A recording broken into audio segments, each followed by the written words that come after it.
What's up, everyone? Thanks for tuning into this week's episode of Indivisible Weekly. After a few relatively quiet weeks over the summer, things are starting to heat up on Capitol Hill.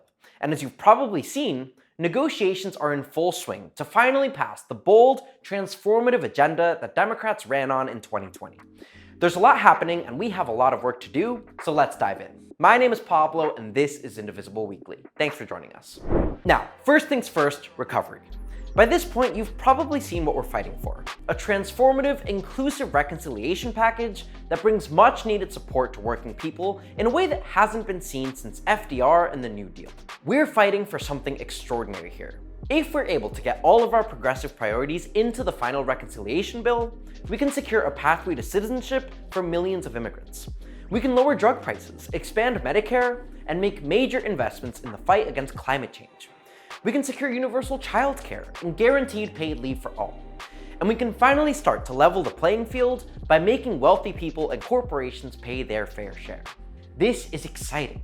It's the type of progress that not only helps everyday Americans, but also reminds us that the cliche elections have consequences doesn't have to be a bad thing.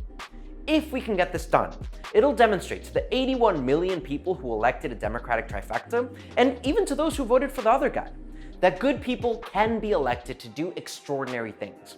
That government can work for everyday people, and not just the rich and well-connected. Here's a quick video showing just how transformative these next few weeks could be.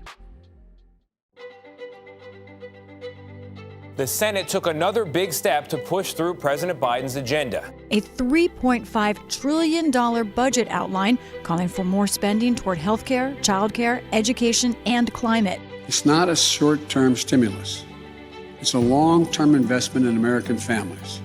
This budget resolution will allow us to pass the most significant legislation to expand support and help American families since the New Deal.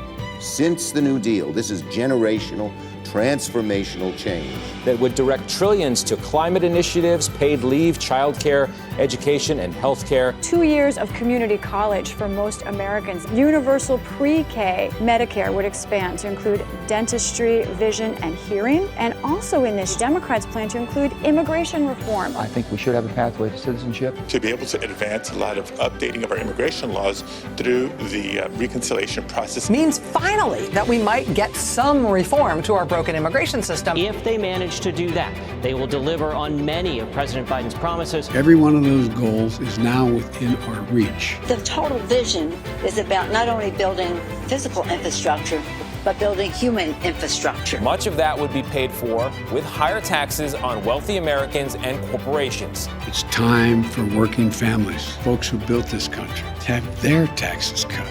We're going to build an economy from the bottom up and the middle out, not from the top down. I want to be very clear.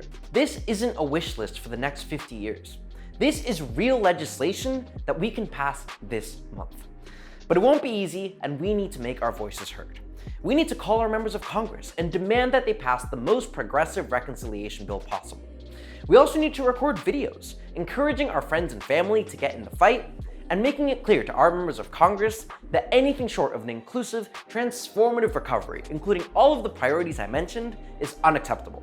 And you'll find links to do all of that in the description below.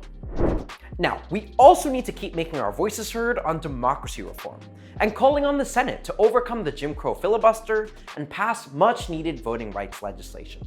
And there's real momentum in the fight to get this done. You might have seen the recent Rolling Stone story, saying that President Biden has finally joined the fight to push senators to overcome the filibuster and save our democracy. That is enormous news, and it comes as Majority Leader Schumer remains committed to passing democracy reform in the Senate. So the Senate must act. I intend to hold a vote in the Senate as early as next week on voting rights legislation. Time is of the essence. Time is of the essence, and we have to get this done. So click the link below and call your senators today. Thanks so much for watching this week's episode of Indivisible Weekly. As always, be sure to like and subscribe, and check out the links below for more ways that you can get involved. Thanks everyone, take care, and I'll see you next time.